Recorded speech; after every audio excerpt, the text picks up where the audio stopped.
tous et voici le débriefing F1i du Grand Prix de Miami.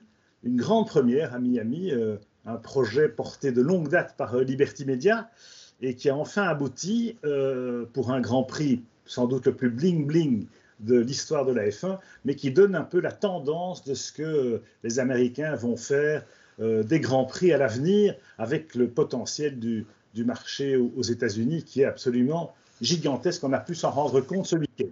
Alors on va débriefer de la course elle-même, naturellement, comme d'habitude, et puis évoquer un peu les incidents et les événements qui se sont déroulés dans le peloton.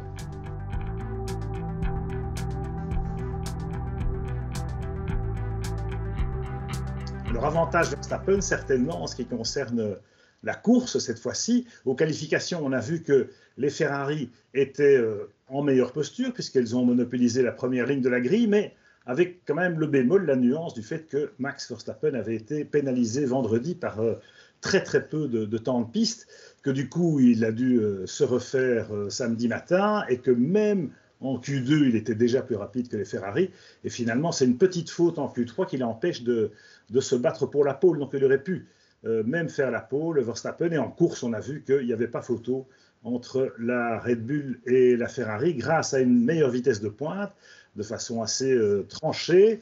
Le DRS n'a pas suffi à Charles Leclerc pour tenter d'inquiéter Verstappen ou de l'empêcher de lui passer devant. On a constaté quand même une différence de gestion des pneumatiques entre Ferrari et Red Bull, ce qui a fait un peu la différence aussi dans le sens où, comme à Imola lors de la course sprint, eh bien, au bout de 15-20 tours, le pneu avant droit de Leclerc souffrait de graining, perdait en adhérence. C'est ce qui a permis à Verstappen de se blottir dans son sillage et de le passer de façon assez irrésistible et puis de creuser un écart suffisant pour se mettre à l'abri.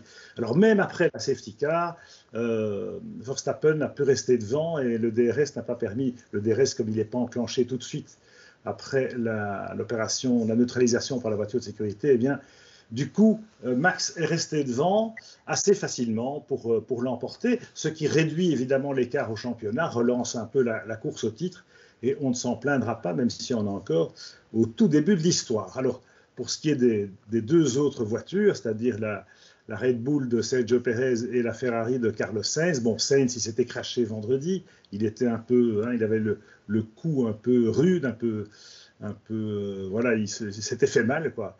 Et c'est sûr qu'après, bon, on perd un peu en confiance et en confort, sans aucun doute. Et Checo Pérez, bon, pas beaucoup mieux. On a vu qu'il s'était, voilà, en qualif, il était un tout petit peu passé quand même à côté de son sujet, même si on parle de millièmes de seconde ou parfois d'un ou deux dixièmes. Et puis en course, il souffre de cette petite perte de puissance ponctuelle qui l'a empêché de profiter d'un pit stop un peu long de Sainz chez Ferrari pour envisager le podium. En attendant, le match est bien lancé et la saison est loin d'être jouée.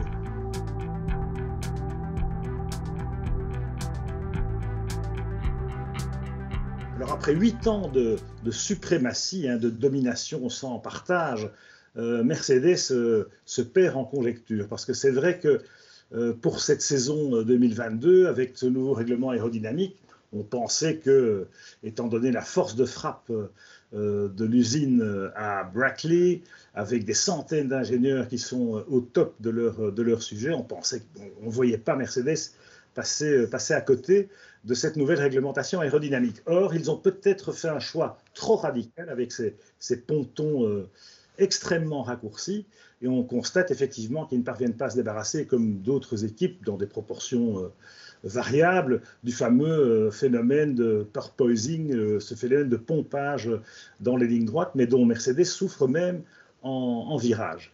Et donc ça donne pas beaucoup de confiance aux pilotes dans les freinages, et on a vu que voilà, autant Hamilton que Russell en souffrent, ne parviennent pas tout à fait à se libérer.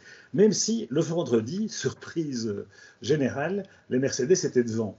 Et notamment celle de Russell, on s'en souvient, en EL2, sur une piste sans doute encore un peu verte, comme on dit, c'est-à-dire avec très peu de dépôts de gomme. Et du coup, bien la qualité intrinsèque de la Mercedes sont sans doute apparues, alors que on ne les imaginait pas. Ça signifie qu'il y a du potentiel, disons, que s'ils sont dans la bonne fenêtre d'exploitation des pneus, notamment, eh bien, on va peut-être retrouver les flèches d'argent aux avant-postes plus vite qu'il n'y paraît. En attendant, c'est vrai que ici, dès le samedi, les Mercedes étaient de nouveau à la rue, surtout Russell qui est passé à côté de la Q3. Lewis s'est qualifié troisième ligne, mais enfin quand même derrière l'Alfa Romeo de Valtteri Bottas, ce qui en dit long. Et puis en course, ils étaient à la rue, les deux Mercedes, même s'ils limitent les dégâts, avec une belle bagarre entre eux, parce qu'il y a quand même une rivalité interne. On a vu qu'il y avait du combat même rapproché entre Hamilton et Russell. C'est vrai qu'ils n'étaient pas avec les mêmes mondes pneumatiques à ce moment-là, que la stratégie était un peu différente, ce qui n'a pas toujours fait plaisir à Lewis. Mais bon, c'est la course, comme on dit, et en attendant, la Mercedes était une seconde au tour. Elle concédait à peu près une seconde au tour à la Red Bull de Max Verstappen. C'est dire s'il y a encore du pain sur la planche à Brackley.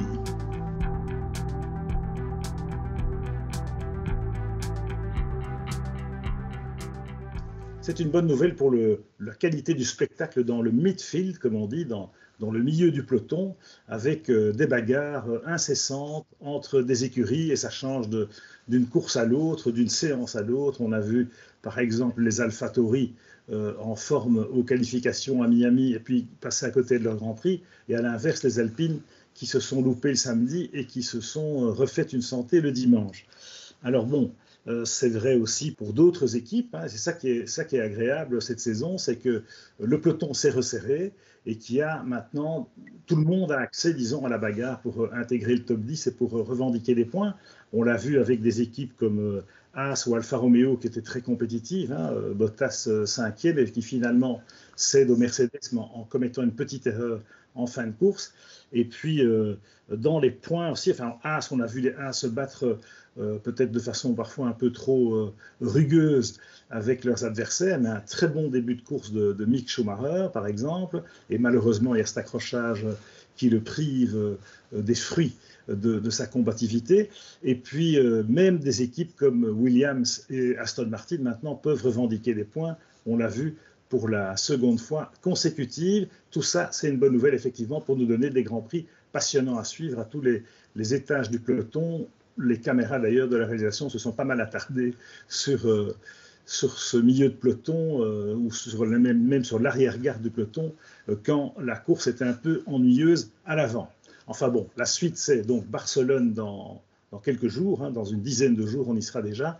Et entre Red Bull et Ferrari, on va voir dans quel sens le balancier va se situer, puisqu'on a Monaco juste derrière.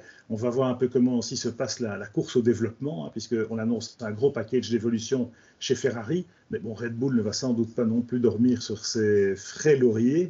Donc, rendez-vous à Barcelone pour le Grand Prix d'Espagne dans 2 semaines.